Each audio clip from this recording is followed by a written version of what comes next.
Hello everyone, Sarah Stackhouse here. I'm here with Leigh Richardson, who is the founder and clinical director of the Brain Performance Center. Thanks so much for joining us. Well, thanks for being here. Of course, and as you can see, I'm kind of sitting down and I have this thing on my head. Leigh, can you tell us a little bit about what's going on? Well, I'm sure it feels like a thing, but actually it's a little more scientific than that. Yes. That is a cap with 19 built-in sensors, and those sensors are going to pick up the electrical activity going on on the brain.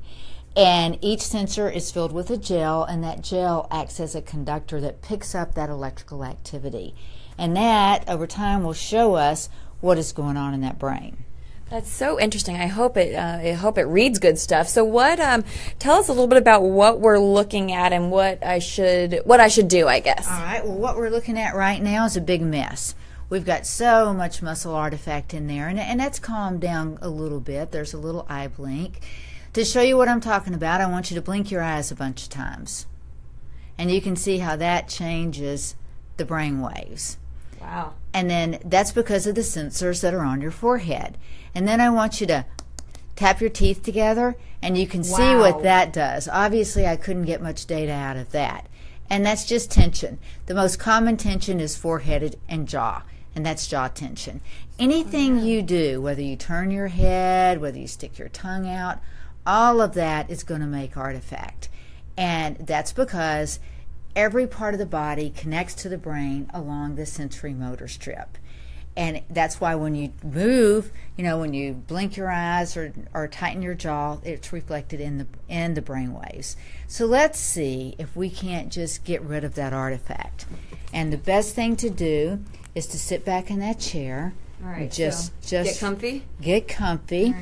All right. And just kind of the best thing to do is pick something to stare at. That reduces the amount of blinking that you're going to have. It's very hard to sit still now that I'm actually thinking about it. It is hard. Okay. And then just kind of let that jaw relax, almost just hang open a little bit. And look at the change. And, you're going to blink. You have to blink. But if you're staring at something, that greatly reduces that blinking.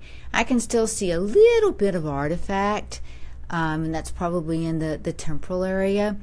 Just kind of relax that jaw. And when I say artifact, I'm talking about bigger and darker lines.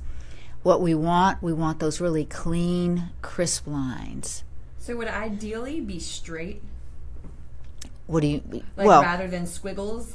Well, no, because brainwaves have different shapes. If you have a lot of alpha, that's the only brainwave that you can see by looking at it. So actually, let's see if you have some alpha, because I'm going to have you close your eyes, and that's a state change that should occur. And look at that beautiful alpha. You got it going on, girl. Does that mean I'm smart? I hope. That actually can mean a lot of things. And it means different things when your eyes are open and different things when your eyes are closed. But the most important thing is getting good data. And that sometimes is the most difficult. We look at eyes open and we look at eyes closed, and one is always easier than the other, and it's never the same. Some people can't keep their eyes closed. Some people can't keep their eyes open. So looking at those brain waves, what I'll redo is I'll record data for probably 10 minutes. Oh, wow. And during that, I'll tell you the time as it goes, and I'll ask you if you'd like a break. Some people don't want a break. They get in their zone, and they want to stay in their zone. And as long as I'm getting good data, that's your decision, whether we break or not. Would have been that okay. would have been probably most of that page would have been okay. My goal will be, with 10 minutes of data, my goal would be to have a couple of minutes that I could use, but minimal 1 minute. 1 minute's a good representation of what's going on in the brain. That's so cool. So we've seen what happened when when you closed your eyes. So let's look at what the end result of this would be.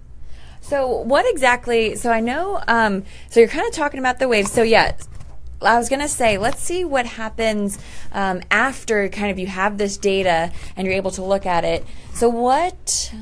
Oh, wow. Okay, so this is a view, I imagine, from the top of the head, the nose up here, kind of the ears right here, correct? Correct. And what you're seeing, where you see the white on that brain map, you've got the right amount of energy going on. Where you see what I call the cool colors, you don't have enough energy going on. And then where you have the warm colors, the yellows and the orange and the red, you have too much. So that shows me how your brain is regulating the power. And I'm looking at it two ways. I'm looking at absolute power, and then I'm looking globally. So when I'm looking at delta, I'm looking at theta, alpha, beta, high beta. I'm looking at everything. And when I look at it relative, I'm looking local. When I look at delta, that's all I'm looking for. So what do each of these things mean? You know, if someone has a super high delta reading. Well, super high delta, you mean they have way too much delta? Or yeah, maybe so way too much. Delta is a big slow wave. And classic ADHD is too much slow wave frontal. ADHD has been more associated with theta than delta, but it could mean that. Delta's also, it has some beauty. It can be a very grounding wave. As well. What this map shows is too much beta. And sometimes when people see that, they'll go, oh, Miss Leigh, look at that. That's good. Because beta, the 15 to 19 hertz, that's what you need and that's what you use when you're thinking. But too much is the same thing as not enough. It's dysregulation in the brain. So what you really want is that kind of... So what is an ideal... I've never seen a totally white brain map. Oh. And I don't really think, because there's three things that impact the brain. One is genetics. Brain waves are just as genetic as anything else. Two is anytime you hit your head, and if you've had a sibling, if you've played a sport, you've hit your head. And then the third is emotional trauma. And sadly enough to say, we've all had some emotional trauma. Whether that's a dog died or our best friend moved to another state or a divorce in the family, we've all had that. So that's what can impact those brain waves. The last line that you're looking at where you see that is phase, and that is timing in the brain. And the brain, again, it doesn't matter whether the timing is a little too slow or too fast. That is dysregulation. That timing is too slow. So maybe, how I would describe that is somebody is in a conversation and they're watching that conversation, and you can tell they want to be part of that conversation.